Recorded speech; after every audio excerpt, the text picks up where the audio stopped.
आलोक जी, अब आपके पास आते हुए देखिए, इस मामले पर तो सभी के गिरबान में झांकने पर अलग अलग तस्वीरें आती है, लेकिन कुछ ऐसी वारदातें होती हैं जो इस देश के अंतर्मन को, उसकी आत्मा को, अंतरात्मा को झकझोरती हैं।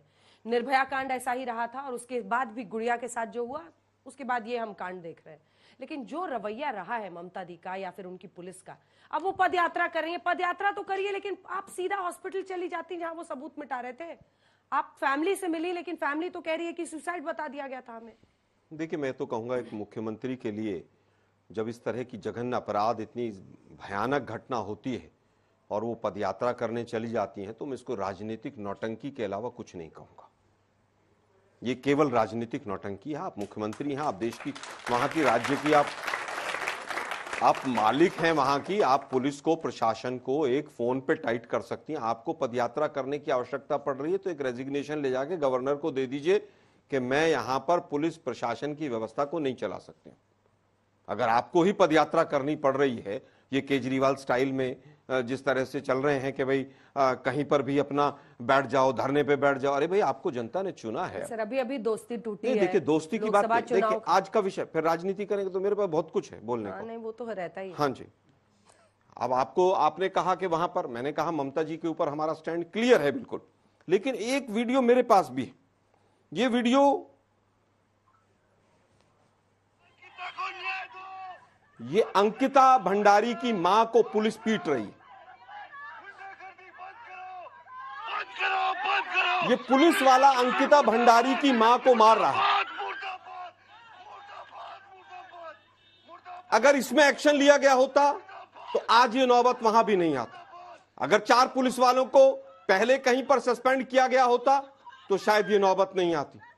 अगर एक भी फास्ट ट्रैक कोर्ट बनाकर आरोपियों को जेल में निर्भया की तरह डाला गया होता तो मुझे लगता है कि आगे की कहीं पर एक नसीहत बनती। ये निर्भया की मां को पुलिस मार रही, जो बीजेपी के प्रवक्ता अभी काफी बड़ी बड़ी बातें कर रहे हैं।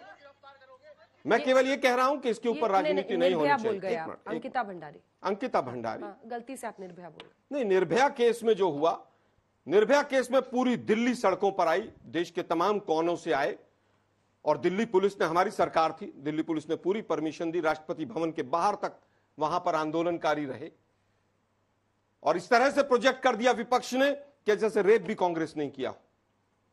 चाहे सच थी कि नहीं बात, और उसकी वजह से हमें राजनीतिक नुकसान भी हुआ, आत्मीय नुकसान भी हुआ, लेकिन हमने निर्भया का इलाज सिंगापुर तक ले जाकर किया, फास्ट ट्रैक कोर्ट बनाई, और 5 आरोपियों को फांसी तक लटकाने का काम अगर किसी ने किया तो कांग्रेस की सरकार ने किया। लेकिन क्या बनारस के रेपिस्ट को न्याय मिला? 2 महीने तक मध्य प्रदेश में चुनाव प्रचार करते रहे। यहां पर बड़ी बड़ी बातें हैं।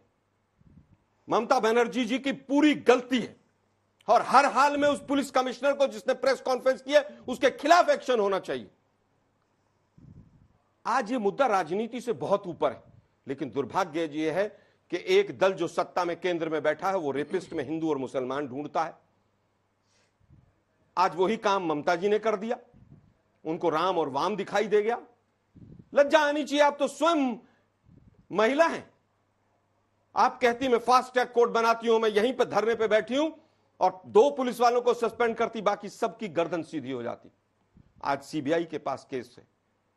अब सीबीआई को चाहिए कि जितना जल्दी हो सके तमाम सबूतों को इकट्ठा करें। हाँ। और अगर किसी पुलिस वाले ने वहां पर सबूत मिटाने का प्रयास किया हो तो उसको सलाखों के पीछे भेजने का काम करें। ठीक है, पुलिस वालों के खिलाफ भी कार्रवाई होनी चाहिए। बिल्कुल 100% पुलिस वालों के खिलाफ अगर किसी ने भी सबूत मिटाने का काम किया है तो उसके खिलाफ कार्रवाई होनी चाहिए। एक सेकंड में मैं अंतिम बात कहना चाहूंगा, लेकिन जो आज लोग इस मंच से कह रहे हैं कि पुलिस वालों के खिलाफ कार्रवाई होनी चाहिए, उनको ये अंकिता भंडारी की मां को पीटने वाले अधिकारी को भी सस्पेंड करना चाहिए।